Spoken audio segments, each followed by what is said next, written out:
चाहे आप कितने भी कमज़ोर क्यों ना हो और सामने वाला कितना भी बड़ा ताकतवर क्यों ना हो, अगर आपके कर्म अच्छे हैं, आपके काम सच्चे हैं, तो श्री माता वैष्णो देवी आप सबके ऊपर कभी भी आँच नहीं आने देगी। अगर आप अपने सच्चे दिल से कोई सच्चा काम कर रहे हैं तो माता रानी आप सबके साथ हमेशा रहती है। चढ़ गई माँ तेरे नाम की खुमारी, चढ़ गई माँ तेरे नाम की खुमारी, नाम की खुमारी सारे जग से न्यारी। चढ़ गई माँ, चढ़ गई माँ तेरे नाम की खुमारी। जयकारा शेरा वाली मैया जी दा, बोलिए सच्चे दरबार की जय। जय माता दी। श्री माता वैष्णो देवी जी की यात्रा से संबंधित एक और नई रिलेवेंट इन्फॉर्मेटिव वीडियो में आप सभी माता रानी जी के प्यारे प्रियजन भक्तजनों का बहुत बहुत स्वागत व अभिनंदन है। अगर आप भी माँ भगवती जी की यात्रा का प्लान कर रहे हैं तो ये वीडियो अंत तक अवश्य से पूरा देखिएगा, और अगर आपके साथ कोई भी यात्रा पर जा रहा है तो इस वीडियो को उन तक शेयर भी कर दीजिएगा। आइए इस वीडियो में जानते हैं माता रानी जी की यात्रा से संबंधित कुछ नई जानकारियां। सबसे पहले आप सबके समक्ष जो नज़ारा प्रस्तुत होगा वो माँ भगवती जी के पवित्र पावन धर्म की नगरी कटरा शहर से लिया गया ये नज़ारा है, जहां पर आप देखिए किस प्रकार से यहाँ पर आपको चहल पहल दिख रहा है और किस प्रकार से मौसम बना हुआ है। मौसम से रिलेटेड बहुत से भक्त जानकारियाँ जानना चाहते हैं, पूछते हैं मौसम कैसा है और मौसम की क्या जानकारी आने वाले समय में रहने वाली है। फिलहाल आपको पता है कि जून का महीना शुरू हो चुका है और जून जुलाई अगस्त तक लगातार अक्सर माता रानी के दरबार में बारिश देखने को मिल जाती है। लेकिन जैसा कि आप जानते हैं कि हर वीडियो में हम आपको यही कहते हैं कि मौसम से रिलेटेड एक सही जानकारी आपको मैं क्या कोई भी नहीं दे सकता। अगर वहां पर सही जानकारी मौसम से रिलेटेड बिल्कुल एक्यूरेट मिलने लगे तो फिर श्री माता वैष्णो देवी श्राइन बोर्ड की सभी प्रकार से जो काम चल रहे हैं वो बहुत आसानी से चलने लगे, क्योंकि उन्हें भी पता चल जाए कि हाँ इस दिन ऐसा मौसम रहेगा तो उस तरह से हम कार्य करेंगे। तो इसीलिए देखिए मौसम से रिलेटेड कोई भी आप आने वाले समय की जानकारी पूछेंगे तो मैं तो आपको नहीं बता पाऊंगा। हर वीडियो की तरह इस वीडियो में भी मैं यही कहता हूं कि अपने साथ आप सेफ्टी मेजर, जैसे आपका कोई भी गर्म कपड़ा एक नॉर्मल है तो रख लीजिए, क्योंकि बारिश के चलते भवन पर रात में ठंड भी हल्का हल्का लगता ही लगता है। इसके साथ साथ रेनकोट आपके पास होना चाहिए, साथ ही साथ आपका अम्ब्रेला भी आपके पास होना चाहिए, बिकॉज आपको पता है कि इस समय बारिश का मौसम है और कभी भी बारिश हो सकती है। रेनकोट रहेगा तो अपने आप को प्रोटेक्ट कर पाएंगे, छाता से भी अपने आप को प्रोटेक्ट रखेंगे, धूप हो जाएगी तब भी आपको वो काम ही देगा।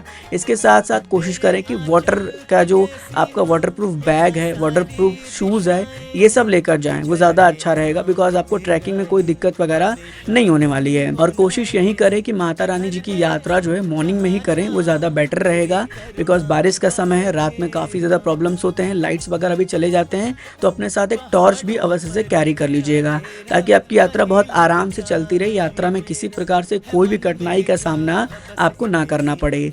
वहीं आपको बता दें कि देखिए इस समय क्या है कि आपके पास मेडिसिन भी होना बहुत ज़रूरी है, बिकॉज बॉडी का टेम्परेचर बदलता रहता है। आपको पता है ट्रैकिंग के वक्त हल्की हल्की गर्मी लगती है, फिर भवन पे पहुंचते हैं वेदर बदलता है तो काफ़ी ज़्यादा हमारे बॉडी का टेम्परेचर बदलता है, फिर हमें अंदर से प्रॉब्लम्स होते हैं जैसे सर्दी जुकाम फीवर होने लगता है। इसलिए अपने साथ ये सब मेडिसिन ज़रूर से कैरी करके लेके चलें और कोशिश पूरा करें कि माता रानी की यात्रा का एक पूरी प्लानिंग सेट कर लें। लाइक आपको कब यात्रा स्टार्ट करना है, कब आपको भवन पहुंचना है, दर्शन का क्या शेड्यूल रहेगा, आपको रुकना कैसे, उस हिसाब से पूरी प्लानिंग करके ही चलें। और अगर आपको लगता है कि फ़िलहाल जो है हेमकोटी मार्ग बंद है तो आप उस मार्ग को अवॉइड करके आप पुराने मार्ग से भी यात्रा पर जा सकते हैं।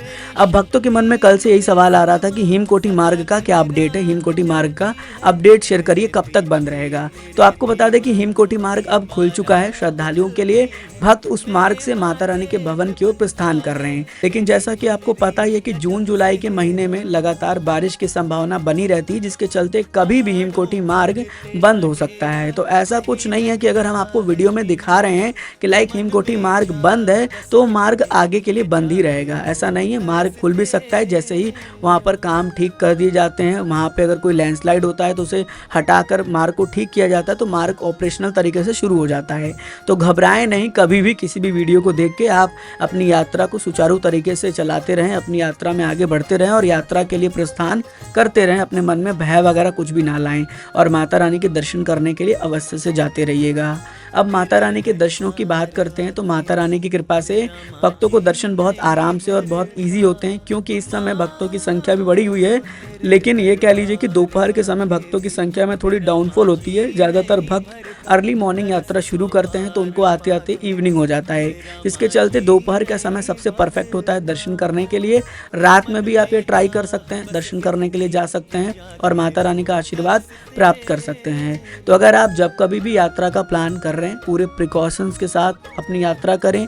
माता रानी की यात्रा से संबंधित जानकारियों के लिए ट्रेन राइडर को रेगुलर वे में फॉलो करके रखें, ताकि आपको संपूर्ण जानकारी समय समय पर मिलती रहे। वीडियोस को वॉच आउट करते रहें।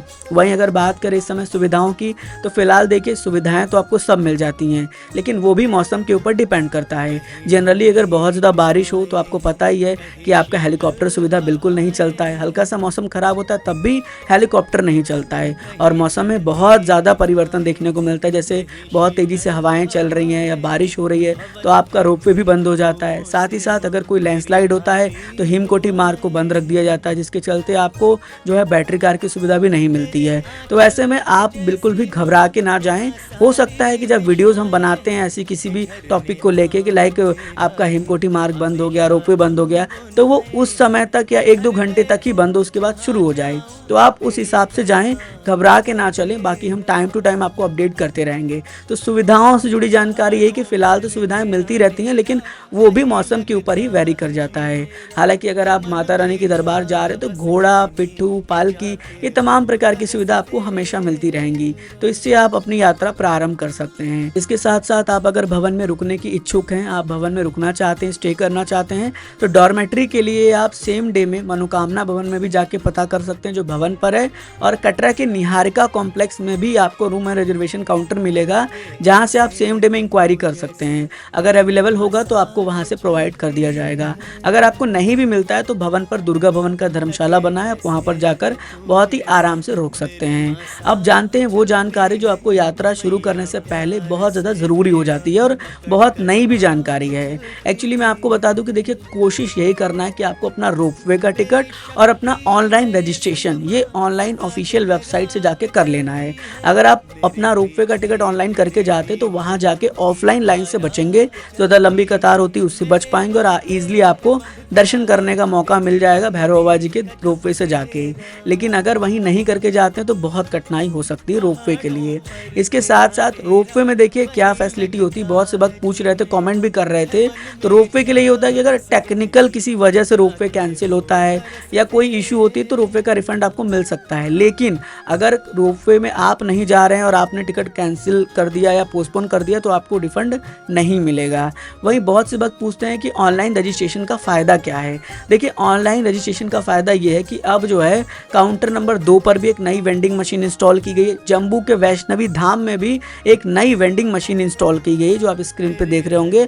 और अब तो कटरा रेलवे स्टेशन पर भी एक वेंडिंग मशीन इंस्टॉल है। उसमें कुछ नहीं करना है, अपना ऑनलाइन रजिस्ट्रेशन जो है वो दिखाइए, वहाँ QR कोड होगा उसको स्कैन कराइए, आपको बहुत ही इजी से RFID कार्ड मिलेगा। अगर मशीन ऑपरेटिंग होगा, मशीन चल रहा होगा तभी आपको फ़ायदा होगा, ये भी ध्यान रखिएगा।